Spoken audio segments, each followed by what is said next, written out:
Yes, bienvenue sur Manga Corp pour un petit achat manga très rapide je pense parce qu'il y a peu d'achats mais il y a eu du lourd en termes d'occasion. Donc on commence tout de suite avec le fabuleux Gamaran, le tournoi ultime. Donc merci à Kana de nous l'avoir envoyé. Il y aura une vidéo prochainement de retour du Japon parce que là actuellement on est au Japon. On pense à vous quand même, on sort des petites vidéos. Et du coup, Gamaran, le tournoi ultime, c'est directement la suite de Gamaran. Donc Gamaran, pour remettre dans le contexte, c'était un manga de samouraï, de ninja, d'arts martiaux en général. Et c'était vraiment stylé. Alors les dessins, des fois, avaient quelques perspectives un peu douteuses. Mais la plupart du temps, c'était très propre, très stylé. Et là, on a le spin-off avec un des protagonistes ultra stylés. Du coup... mais ils ont fait ça bien, parce que pendant tout le long du manga, on est avec ce mec, qui est ultra badass, voire le guerrier un peu invincible. Et vous verrez hein, comment ils ont fait, mais c'est stylé.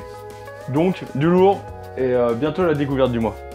Ensuite, j'enchaîne avec le tome 3 de Haku, le chasseur maudit. Donc, vous connaissez, on en a fait une vidéo qui s'affichera ici.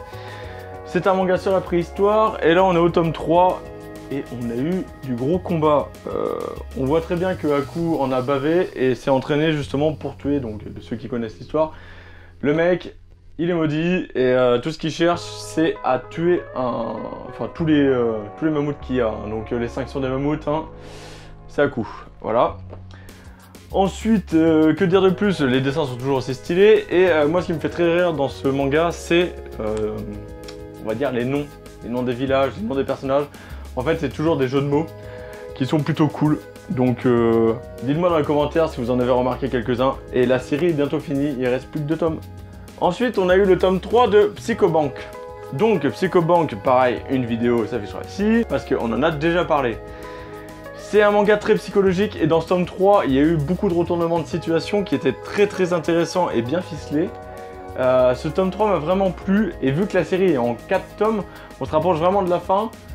Et je pense pas qu'elle sera bâclée en fait. Le manga est allé très vite en fait. C'est surtout ça. Mais elle sera pas bâclée et on aura une bonne fin je pense. Qui sera plutôt très réfléchie et vraiment sympa. Donc hâte de voir la fin. On continue avec le tome 4 de Lost Children des éditions Kiun que j'attends depuis un certain moment parce que le tome 3 m'avait laissé sur le cul. Donc ce tome 4 était vraiment intéressant au niveau des dessins, toujours aussi sublimes. Et les expressions sont toujours aussi bien retranscrites. Et en plus, on apprend beaucoup plus de choses sur le jeune héros, quand il était avec les rebelles. Donc son entraînement et sa vie au quotidien avec eux. Donc j'ai vraiment bien aimé ces passages et c'était vraiment cool. Donc hâte de voir encore la suite, c'est vraiment une petite histoire très sympa. On attend un peu les tomes, mais voilà. C'est joli, l'histoire est cool, ça change un peu. C'est de la guerre, problème des castes. Je vous le conseille, bon, il faut attendre les tomes, mais les tomes sont assez gros et c'est toujours sympa. Hein. Quand on veut de la qualité, il faut attendre. Après, on continue avec le dernier tome de Bushimaru Kao. Ce dernier tome, bon, ben voilà, hein, c'est une histoire en 3 tomes, il fallait pas s'attendre à grand chose. C'est très rushé, c'est très rapide, c'est un peu flou.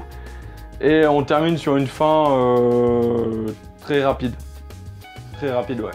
C'est... Je comprends pas trop. Mais en soi, ils ont réussi à faire une fin qui tient la route un minimum et qui ne rend pas le manga ultra décevant. Donc c'est plutôt cool. Par contre, la couverture comparée aux 2 premières, j'aurais choisi autre chose parce qu'elle est pas très belle, à mon avis. Le tome 13 de Shonen 7 des éditions Kurokawa était vraiment très cool. Beaucoup de combats, des révélations sur le passé du frère de Iki, de la testostérone, très féroce.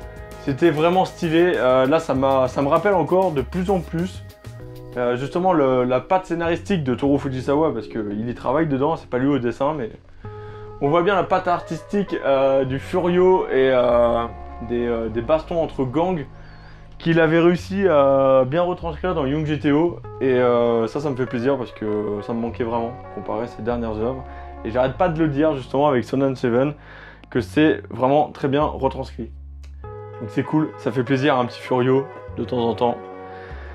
Donc je vous le conseille si vous connaissez pas. Et en plus elle est finie. Je sais plus en combien de tomes elle est finie, mais elle est bientôt finie. Donc je crois 17 ou 15, un truc comme ça. Donc c'est... Je vais demander de plus. On continue avec le tome 5 de Moriarty de chez Kana, qui est avec une couverture verte foncée très jolie, mais qui m'a laissé un peu dubitatif. Oui, dubitatif. Pourquoi parce que beaucoup de blabla, ça tourne un peu en rond, on est avec une nouvelle personne qui s'appelle Irène, une femme. On est beaucoup centré sur Sherlock, alors que c'est Moriarty que j'ai envie de voir et pas Sherlock. Voilà, ça m'a un peu déçu ce tome-là, donc j'ai hâte de voir le tome 6 pour qu'on relance un peu la machine avec Moriarty. Et ouais, vivement le tome 6, parce qu'en plus on les attend quand même, ils sont assez longs. Mais toujours aussi bien, les dessins, une merveille. Si vous aimez bien les énigmes à la détective Conan, en un peu plus gore quand même, ou d'autres mangas où il faut de la réflexion, Moriarty, un bijou. On parlait de Furio juste avant, et là on a le petit nouveau qui est arrivé dans la cour, des grands, Tokyo Revenger, tome 3 des éditions Glénat. Ils ont fait une acquisition de malade. Franchement, leurs jaquettes déjà HR sont trop belles. Et en plus, le manga est grave stylé. Enfin, là on est encore sur une fin où ça m'a mis en PLS. Je vais pas vous le dire la fin, mais ceux qui l'ont lu, ils sont comme moi, ils sont comme ça. C'est fini, là on attend juste la suite. Et c'était très cool, Draken toujours aussi stylé. Mickey et Draken quand ils s'engueulent, l'autre il arrive, il essaie de les réconcilier mais il fait trop de la merde. C'est trop cool, ils sont tellement badass en plus avec les uniformes et tout de motards. Les mecs ils veulent se foutre sur la gueule à l'ancienne. C'est très viril. Et moi des Furio, putain j'en veux plus, j'en veux plus. Ça c'est de la qualité. Pour finir dans les nouveaux achats du coup, on termine avec le tome 2 de Mon Colloque d'Enfer. C'est un shoujo, on en avait fait une vidéo ici, et c'est des éditions Pika. Et voilà, comme on peut le voir, c'est toujours aussi mignon et aussi joli graphiquement. Et l'histoire continue de son plein gré, et on voit très bien que pour le moment, on le voit très bien et il se rapproche, mais Matsunaga réalise qu'il a quand même 10 ans d'écart avec la petite Miko, donc il lui fait bien comprendre que s'il avait 10 ans de moins, il serait peut-être intéressé, mais là, il se voit plus comme une mère, voire un père, parce que je vois pas pourquoi il se voit comme une mère, mais bon, c'est son délire, hein, s'il veut se travestir, pas mon problème. Mais il est très papa poule, on va dire, il veut la surprotéger et tout, c'est très mignon. Ça peut être chelou un peu, mais pour le moment, tant que ça reste comme ça, voilà, il veut juste qu'elle soit bien, qu'elle se sente à l'aise et tout, voilà, qu'elle ait pas de problème. On verra dans la suite. Bon voilà, j'ai pas trop d'expérience dans le shoujo, mais bon, je pense que ça finira que il va y avoir un bisou au tome 48. Voilà. Mais pour le moment, c'est une très bonne série et moi, ça me fait plaisir un shoujo avec des dessins aussi frais, aussi fins et aussi beaux. Et pour finir, deux grosses occasions que je n'ai pas encore lues parce que, en fait, c'est des occasions. Et que je me trouvais dans le coin, je redescendais du nord, j'allais dans le sud, du coup, que je redescendais. Et là, je passe à Tours, et il y a un mec qui vendait tous les Dreamland et tous les Enfer et Paradis en double tome, donc avec la fresque ultra stylée, pour 170 €. Voilà. Donc autant vous dire que je les ai pris, et j'ai pas eu le temps de les lire, parce que ça fait quand même genre une quarantaine de tomes à lire. Donc plus les nouveautés, j'ai pas eu le temps de lire du tout. Et actuellement, comme je vous ai dit, on est au Japon, donc j'ai pas emmené mes livres pour les lire. Tout ce que je peux vous dire, c'est que Dreamland m'a été conseillé par deux personnes. La première, c'est un indépendant qu'on vous a certainement parlé, ou qu'on va vous parler, qui s'appelle The Weasel, et qui crée des mangas. Et la deuxième personne, c'est une personne que j'ai rencontrée en allant à Paris à la Japan Expo, dans le métro, qui lisait le tome 19. Et le mec m'en a parlé, j'ai vu les dessins et j'ai fait putain c'est ouf, faut vraiment que j'y aille. Du coup, j'ai pas hésité, en plus j'ai appris que c'était la fin, le tome 19, la fin du premier arc, du premier chapitre de la première saison.